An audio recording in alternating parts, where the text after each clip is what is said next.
Well, imagine this scenario. You're Captain James Cook. You've been around the world a couple of times on your 2 or 3 ships and spent a lot of time in the Pacific Ocean. And you've now been to New Zealand and Tahiti, and you arrive in Hawaii. And one of the things that you notice is the similarity of not only the people's physical features in these very widely separated places, New Zealand, Tahiti, Hawaii, physical features, their language, and their ability to sail. In fact, in one of Captain Cook's logs, he noted they had these boats, and I'm not quoting exactly, I'm paraphrasing, but he said basically they fairly sailed circles around our ships. Wow. That's Captain Cook. And here's a map of the Pacific Ocean showing 3 areas that have been identified by geographers as Polynesia, Micronesia, and Melanesia. We're going to be talking tonight primarily about cruising and exploring and wayfinding navigation in Polynesia, sailing from Hawaii up here down to Tahiti, right there.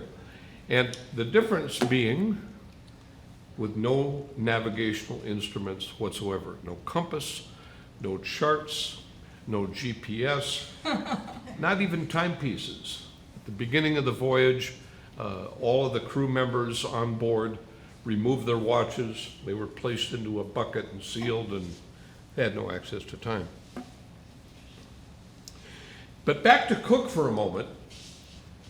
Cook was in first Tahiti and then Hawaii, and because it was late 18th century, they didn't have photographers for obvious reasons, but they did employ a very skilled artist by the name of John Weber.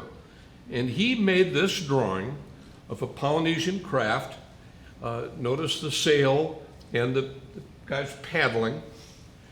Well, a Hawaiian who, interestingly, was born here in Minnesota. No. Not widely known. This gentleman is Herb Kane, a Hawaiian artist. He certainly is Hawaiian by blood, his family Hawaiian and so on.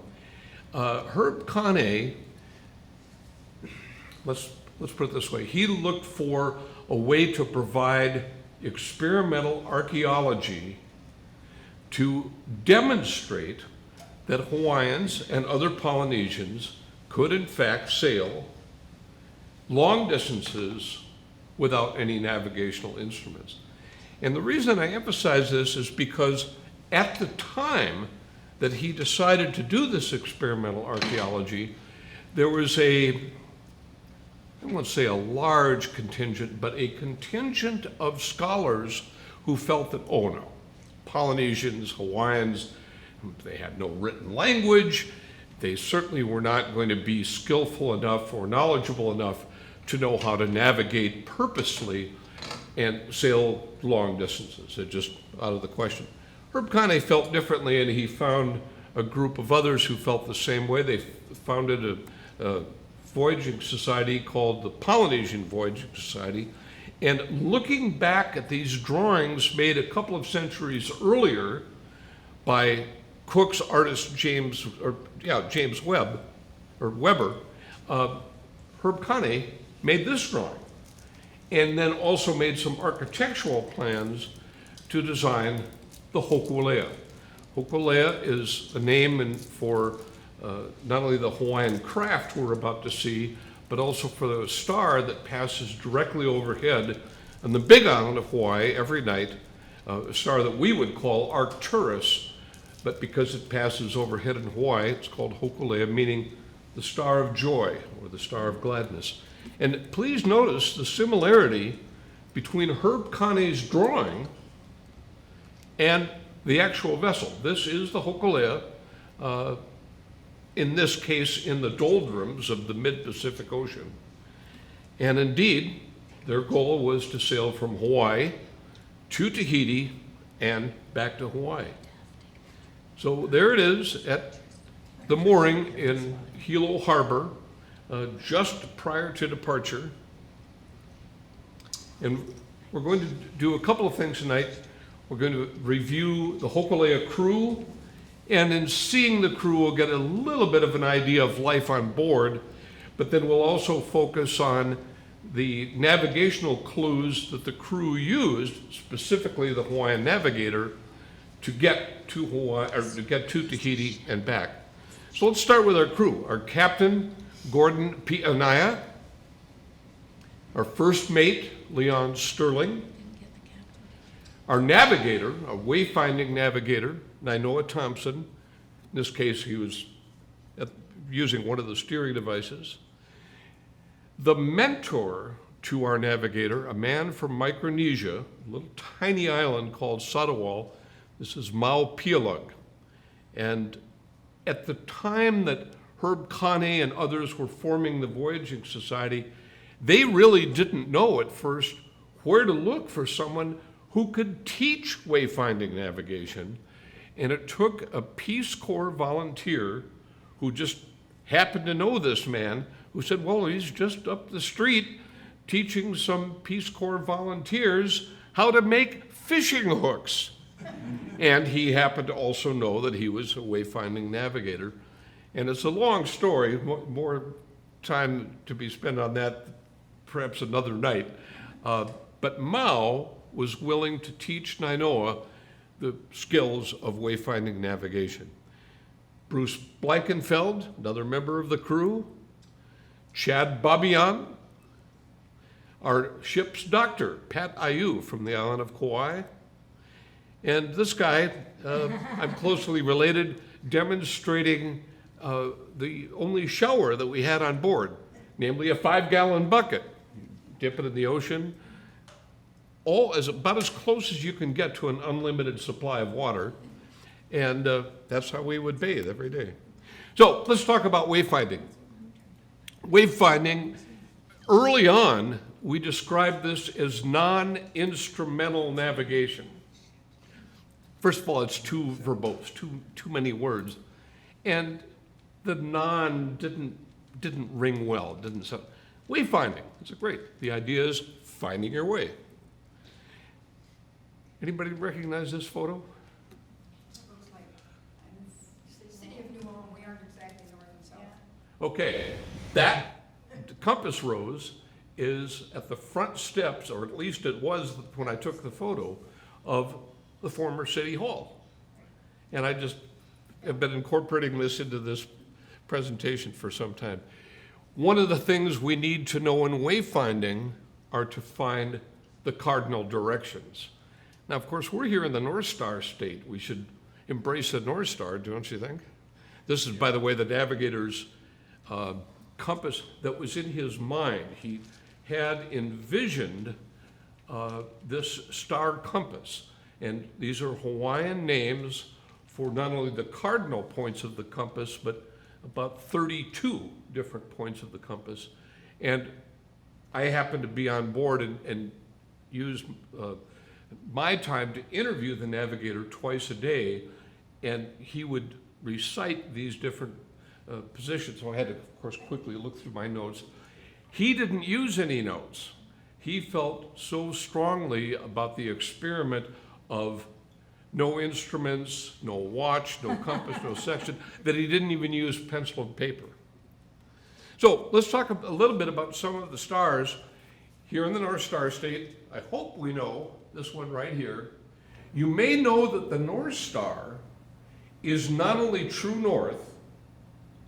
You could compensate your compass by using Polaris, but it's also the same height above the ocean horizon as your latitude, which means anywhere that you are in the northern hemisphere, if you're able to observe that star, you can see where north is, and if you're able to measure its height, you can know your latitude. The number of degrees that Polaris is above the ocean horizon is latitude. You might say, well, wait a minute, you didn't carry any navigational instruments. That's true. Our navigator learned how to use his hand, held out at arm's length, and found positions on his hand to make measurements up to about 14 degrees.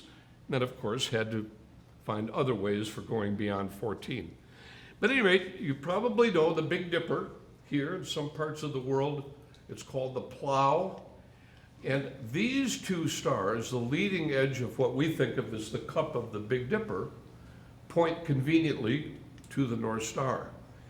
I don't know how many of you have ever observed the motion of the Big Dipper, but throughout a 24-hour period, it will go all the way around like that and come back into that position about 24 hours later. So 12 hours later, it will be in the mirror position that you see right now. It would be up about here.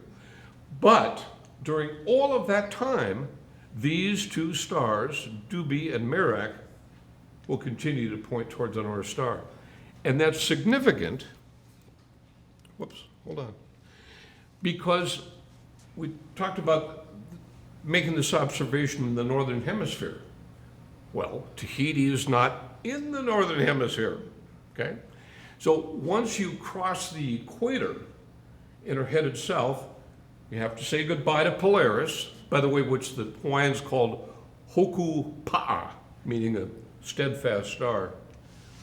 But if the Big Dipper is above the pole star or the North Star like this, that same relationship occurs, meaning that you could be below the equator, and therefore the horizon would be here. The pole star would be invisible below the horizon, but you would still see the Big Dipper. And therefore, you would know approximately where north is by observing the pointer stars from the Big Dipper. And this is an artist's representation of the same thing. Again, the pointer stars, there's Polaris. Another one. I hope you've seen this one before. If not, I would like to introduce you to Orion, the hunter. Basically a rectangle. Two stars here in the hunter's shoulders, Betelgeuse and Bellatrix. Two stars in the knees, Saiph and Rigel. And a very, I'll just say this, if you've not seen Orion before or recognized it, we're coming up on that time of year when it's going to start dominating the night sky. It's a winter constellation. And once you've seen it, you'll recognize it every time. I guess that's the best way to say it. So, how do we use Orion? Orion, when it's upright like this, is south. And more specifically, these three stars in Orion's belt, Alnitak, Alnilam, and Mintaka, are very useful, especially this one, Mintaka. It happens to be directly above the celestial equator. And what that means is, when it rises on its side, Mintaka rises exactly east. Not sort of or kind of, but 090 degrees east. And about 12 hours later, when it sets, Mintaka sets 270 degrees or due west. Very useful for wayfinding navigation. And on a really clear night, say in Arizona or in the open ocean, with no moon, you might see Orion looking like that. More likely through a telescope.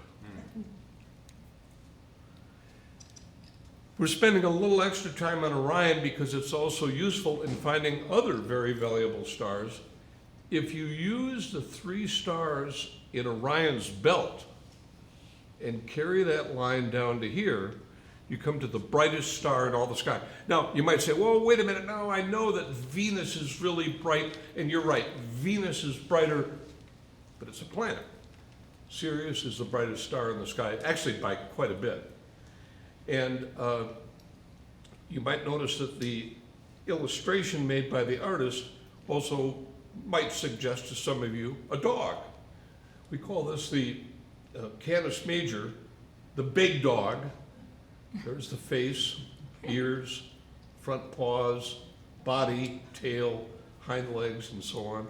But really what we're looking for is this bright star Sirius and, wait for it, its companion, Mirzam.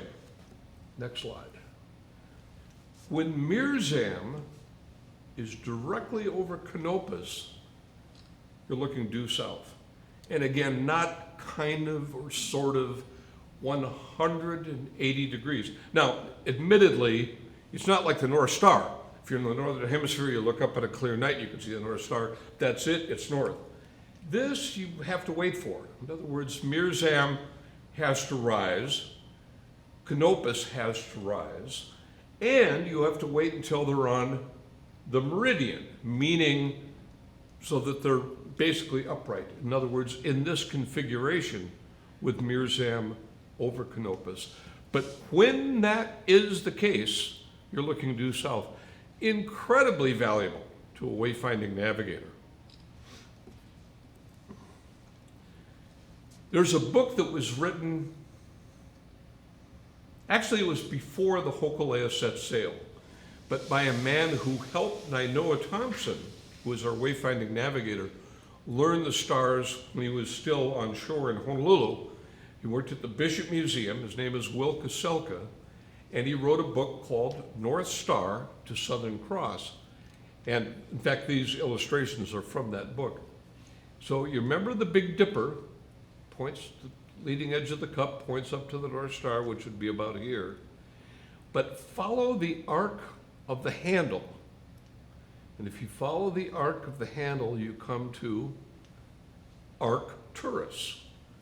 So the arc of the handle to Arcturus. You continue to follow that arc, you come down to a bright star called Spica. And again, if you continue that arc, you come to the constellation Corvus, a smaller constellation, southern hemisphere, and it's shaped like a gaff sail. And we'll get to, in a moment, its value for a wayfinding navigator. But I want to go back to Arcturus for a moment, because if you're paying attention, you might remember that Hokule'a is not only the name of the vessel, but it's the name of the star that once each night passes directly overhead of the big island of Hawaii. And that's this one right here. It's Arcturus. If this were shown in Hawaiian language, that would be labeled Hokule'a. So let's go back to Corvus, the gaff sail. If we come to Corvus and then dissect it and come right down the center of the gaff sail, you come to the Southern Cross. So in this illustration, Corvus would be up here, and directly below Corvus is the Southern Cross. I've said a couple times tonight, it's exactly south or exactly north or whatever. When the Southern Cross is upright like that, to the wayfinder, that's south. Full disclosure, it's 184 degrees, meaning it's about 4 degrees on the other side of south. But to a wayfinding navigator, that's still very valuable information.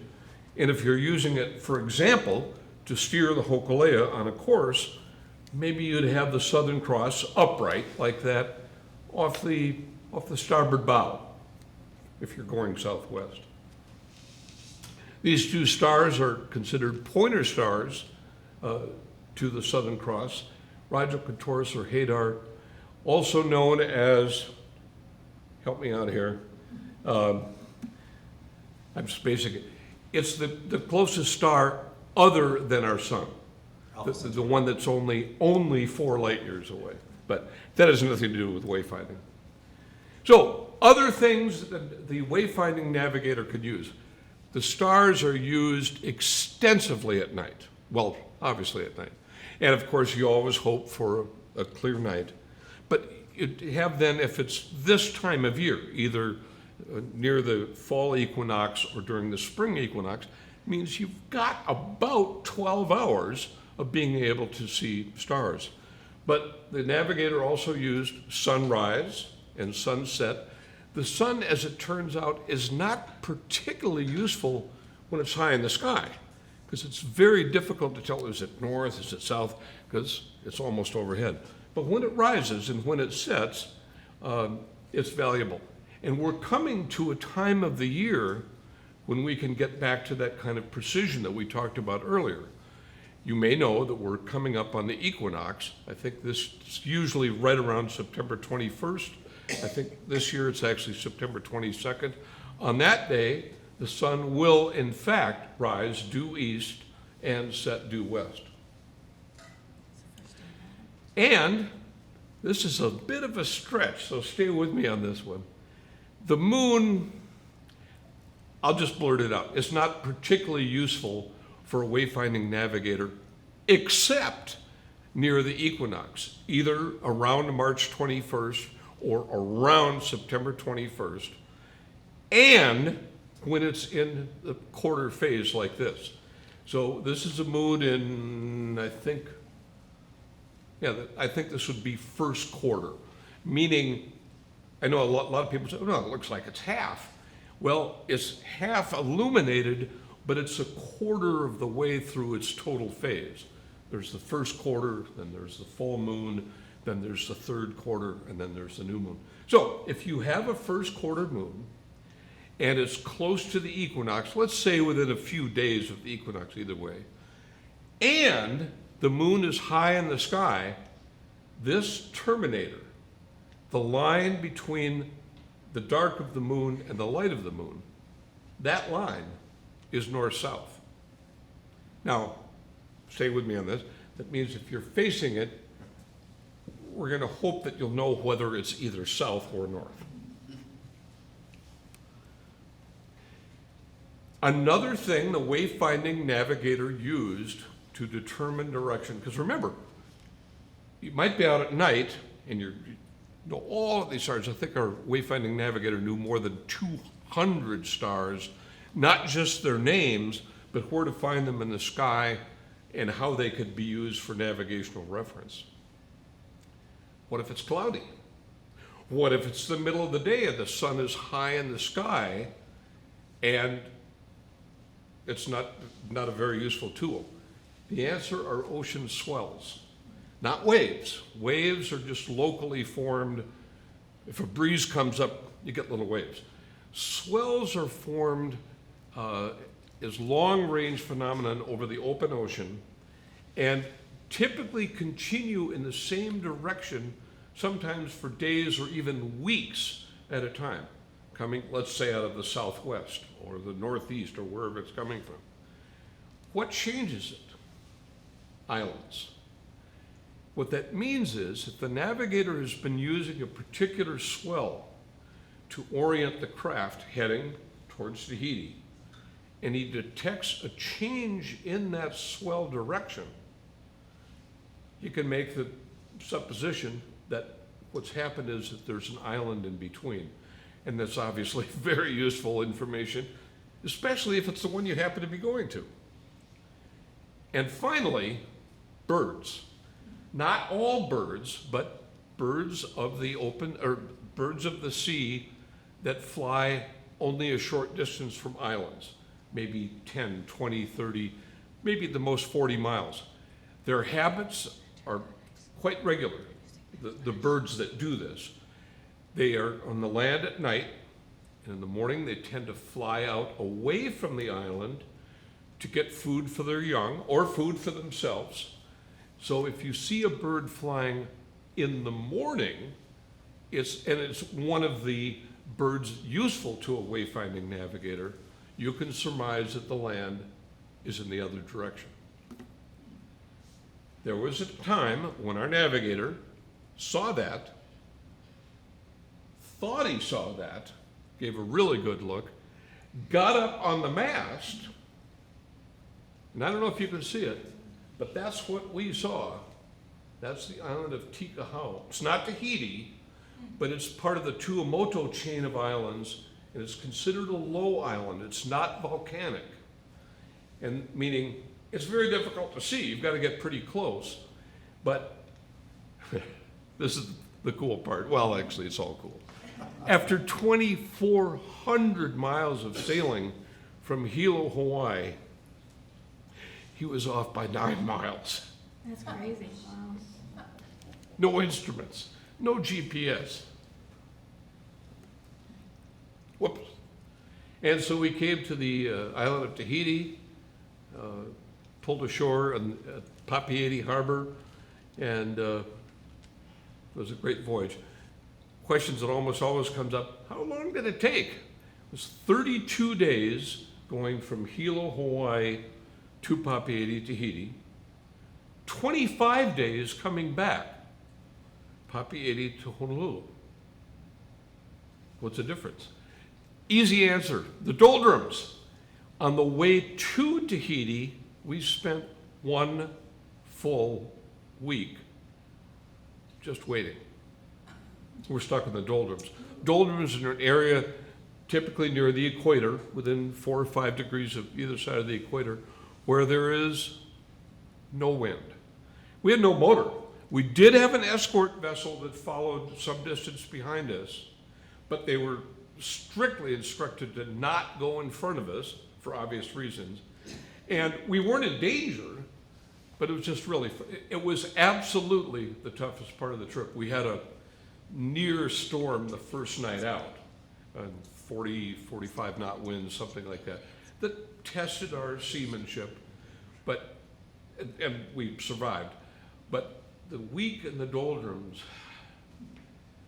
you don't know when the wind is going to come back. You don't know about your water supply. And it's just frustrating being in the heat of the doldrums. But we made it. Now we fast forward from that trip about 45 years, and navigator on the right, your tonight's speaker on the left. And that guy, Nainoa, Daniel, my lovely wife here, and I took Nainoa, actually Nainoa and his wife took us to dinner, but that's another story, and told us about how Hokule'a continues to not only make discoveries and advance the art of wayfinding navigation, but they're teaching youngsters, in some cases preschool, seamanship, navigation, Hawaiian history, and one of the places where they teach it is the school, Kulaniakea. He was telling this about this at dinner and said, you know, next time you guys are here, we were about to head back to the mainland, but he was telling us, he said, you know, next time you're here, we want to take you to see this school. Well, independently, Daniel and I met some folks, some Hawaiian folks, who kind of embraced us and took us into their Bible study that we did every week. And they said, you know, you've got to come to our church. We really want you to come to our church. So we did. And we pull up to the church and we see this sign. Now, help me out here a little bit. There are 313 churches on the island of Oahu. Let that sink in for a moment. 313 churches.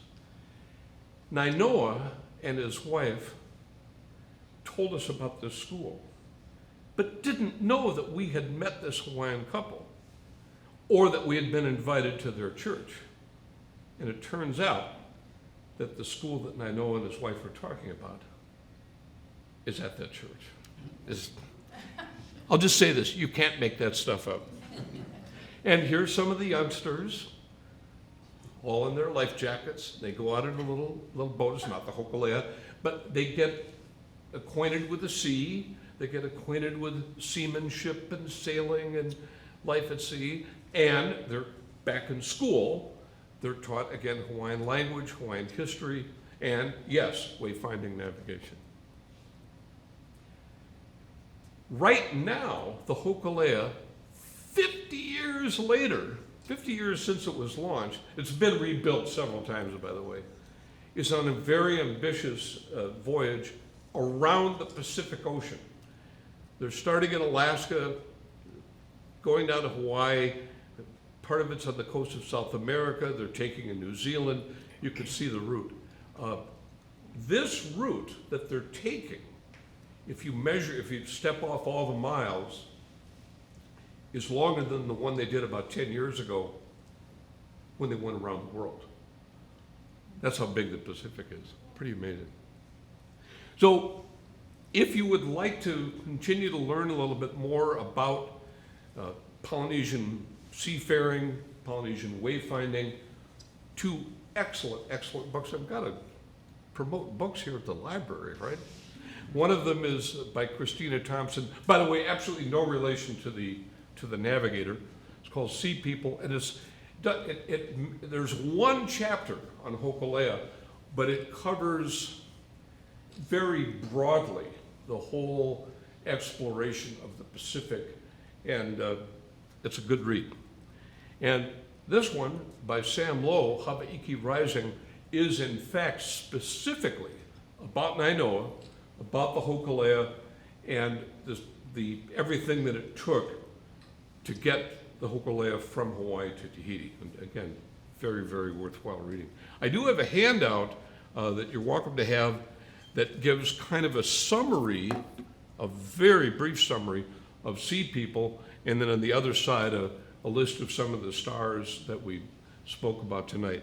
But I encourage you to consider either the Sea People or Hawaiki Rising. By the way, I've received no compensation from promoting either of those, but they really are great books. Any questions at all about any of the things we've talked about? Yes, sir.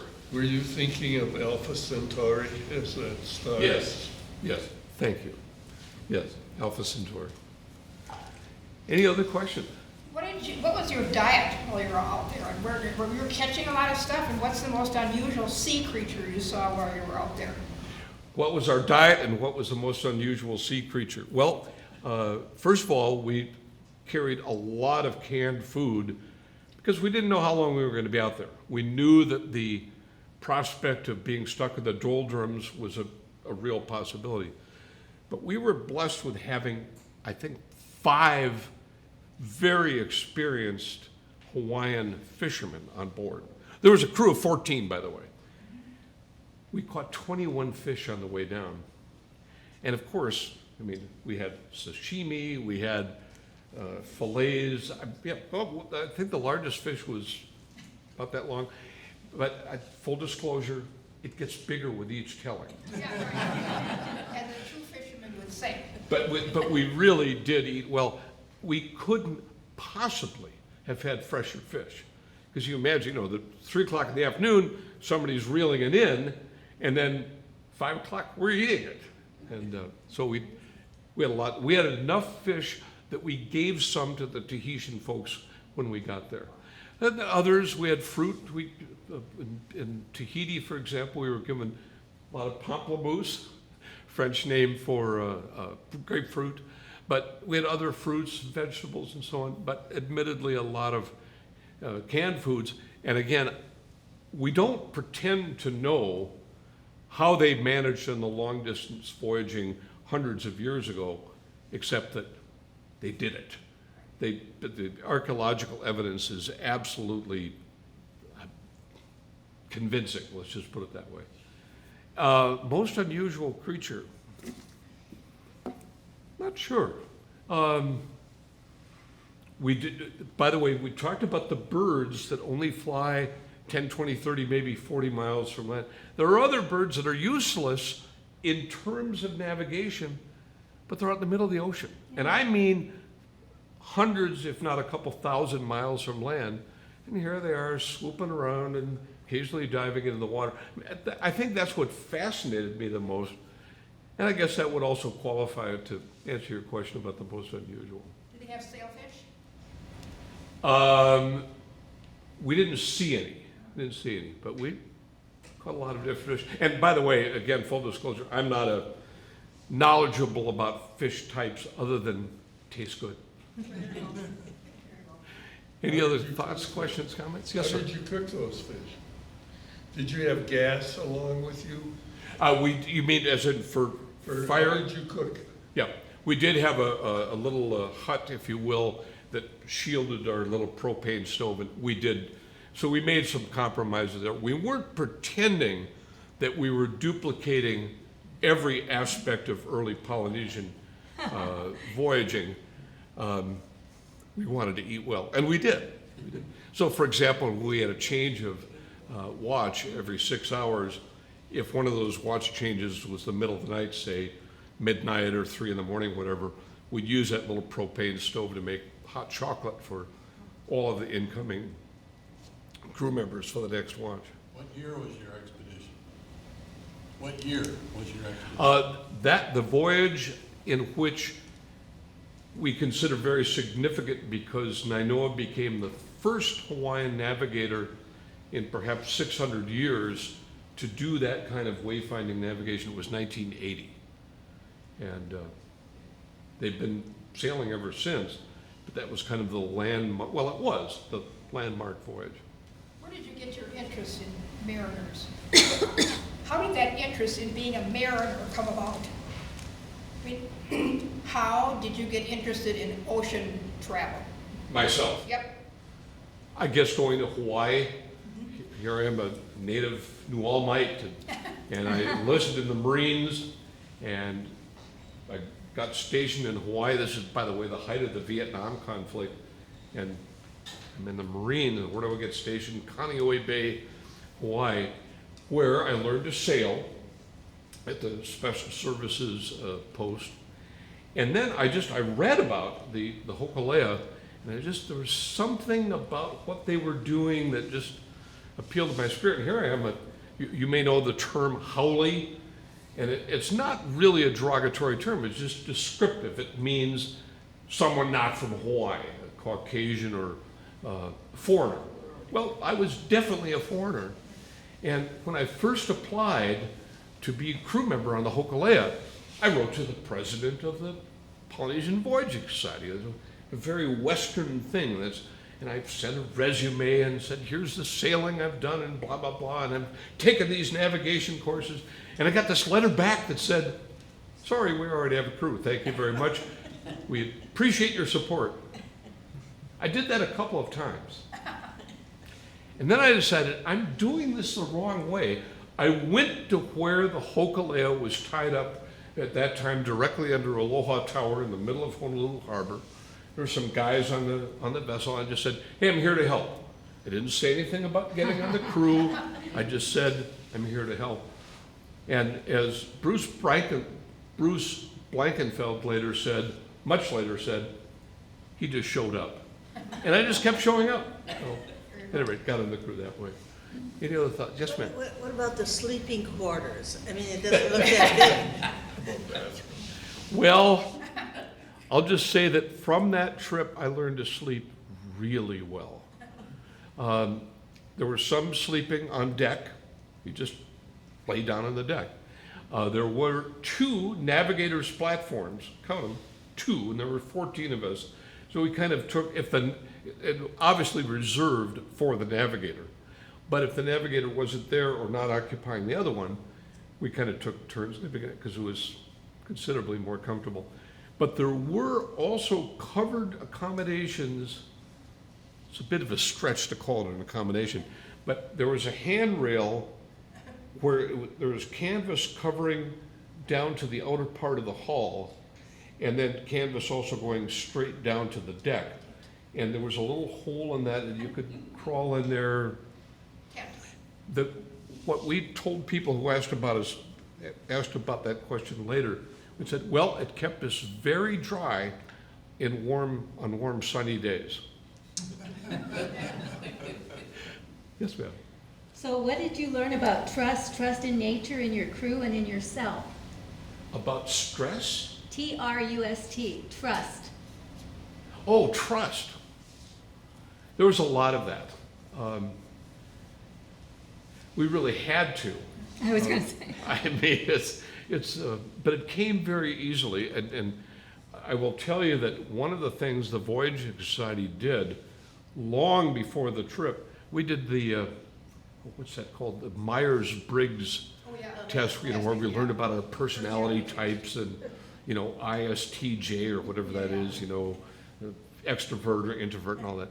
So we were kind of matched up that way, and then just from a practical, objective point of view, we got to know one another and knew that for the trip to succeed, we had to trust each other and take care of each other. We just did. It was far easier than the alternative. So is that how you mentally prepared for navigating without modern tools? Repeat the question, Steve. Is that the way you mentally prepared with, for navigating without the modern tools, was trust, or how did you prepare yourself mentally? This is like putting your life at risk. Well, first of all, I think I was focusing maybe on the voyage itself, but we practiced, it was really 2 years of preparation before we set sail around March 15th of 1980. It was almost exactly 2 years of preparation. And there were also some bumps in the road from earlier voyages that you may be familiar with, and we learned from those and decided we're not going to repeat those mistakes. And there's a lot of safety training. We went out for practice sails. That was, by the way, one of the ways I got on the crew, because Nainoa would come down when we were all volunteering and working on the canoe, and he'd say, I'd like to go out for a practice sail. People say, oh, wait, when do you want to go? 7 o'clock at night. All the hands went up. He'd come back about a week later and say, same group of people, you know, this time I want to see some really different stars that will be visible early in the evening several months from now, so we need to go out at 2 o'clock in the morning. We need to leave at 2 o'clock in the morning. Show of hands for who's going to go. I was maybe one of 2 or 3 people who would, my point is, I went out every time there was a chance to go. Were you in the Marines at this point, or were you? No, it was after the Marines. I was in the Marines from 1968 through 1972. But after my tour with the Marines ended, I was a single guy. I had learned sailing. I, in fact, started teaching sailing as a profession. And I thought, Hawaii, Minnesota. I love Minnesota, don't get me wrong. But I was enjoying myself and decided to stay. And that's where I learned about the Hokule'a and stayed on for that. So what was your task? I wore several hats. I was signed on originally as the documenter, the guy who recorded all of the efforts of our Wayfinder. And so routinely, I would interview him at sunrise and sunset every single day. And I would ask him basically, Nainoa, where are we? What's our course? And how do you know?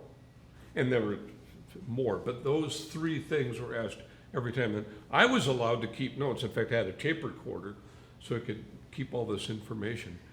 But I also ended up being the quartermaster.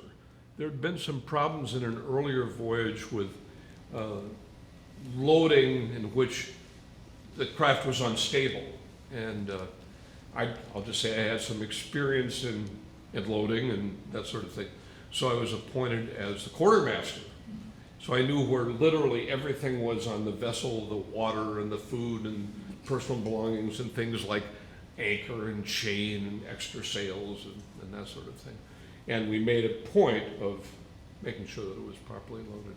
And then finally, and I didn't know about this until about a day or 2 before we sailed, I got appointed as a watch captain. And all that meant was that for the 6, or actually there were 5 of us on a watch, I would be the one who would say, okay, let's make sure we stay awake, or whatever we're doing. But mostly documenter and quartermaster. What did your doctor have to do with the rest of you as far She's as a your doctor. health? Our doctor was not terribly well compensated, I'm afraid, other than being given the free ride on the vessel, but was very busy. Seasickness was, even though I would say all of our crew members had previously experienced being at sea, we had a couple of crew members who were the seasickness was a big problem. And I would say one was incapacitated for a couple of days and so needed some special attention. And then there are other things due to confidentiality that Yeah. the doctor consulted quietly over, the side. So I don't know. Yeah. But the doctor was busy. Did you get IV fluids, or when you got dehydrated and got that sick, what did they do? Well, we did have an adequate supply of water, but no, we had no IV. We had a first aid kit.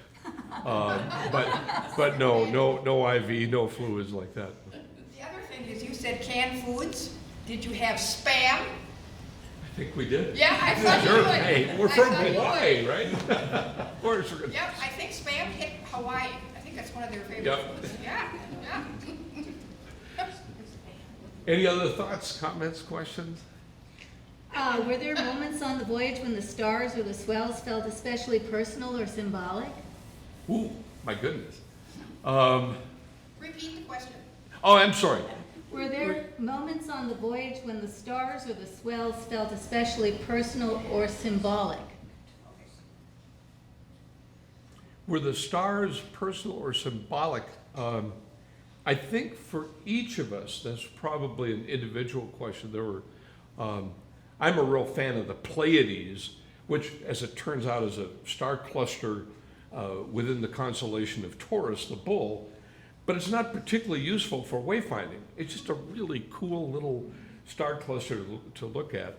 And it was easy to see because most nights on board were obviously completely away from city lights, and if we didn't have a full moon, it would be especially brilliant. Yeah, I think that's on a person-by-person basis, it would be a.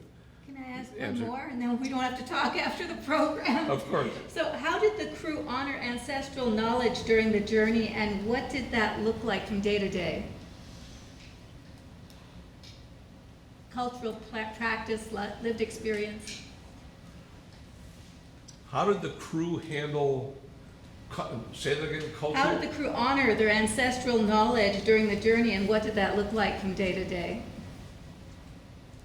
I don't know if it did.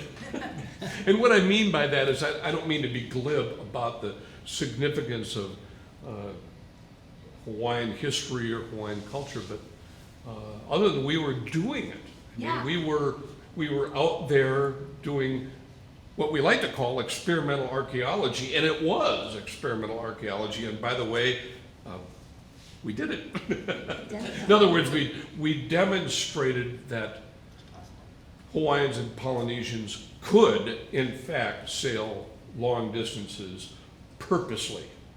There was a school of thought, by the way, not just Conti, but there was a school of thought that, Hawaiians and Polynesians, they couldn't possibly have had the skills, the knowledge, the understanding to go these long distances, and we kind of demonstrated that maybe they could have. Well, the archaeological evidence is clear. They occupied all the islands throughout the Pacific. And that was my point about earlier when Captain Cook pulled up to all these islands and he goes, he wanted to stick in the flag for England, but there were already people there. Hello? Yeah, So I don't know if that really answers your question, but I don't know that we were thinking, how do we manage this, cultural context? We just did it. Mm-hmm. Did that change the way you move through everyday life? Well, it certainly changed my life. The question is, did it change your life? You did Yes. it. You did it. So do you feel elated? We made it?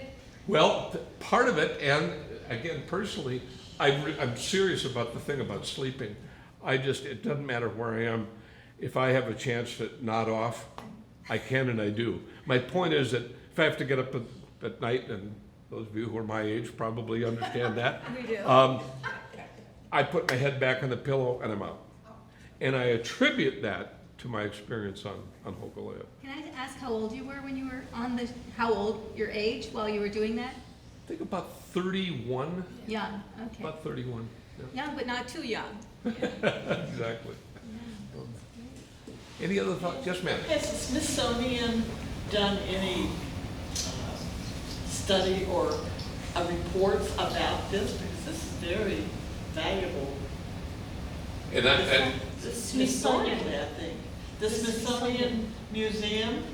oh, well, the best, I'd say, collection of knowledge about Polynesian seafaring and wayfinding and Hawaiian history is at the Bishop Museum in Honolulu on the island of Oahu.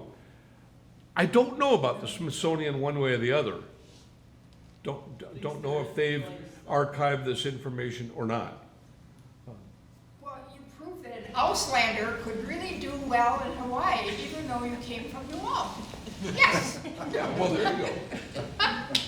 If you join the Navy first. U.S. Marines. There's a difference. I was on a base where there were a bunch of Navy personnel, but I was in the Marines. Thank you so much, Stephen. Really appreciate it. Thank you, Mark. Thank you.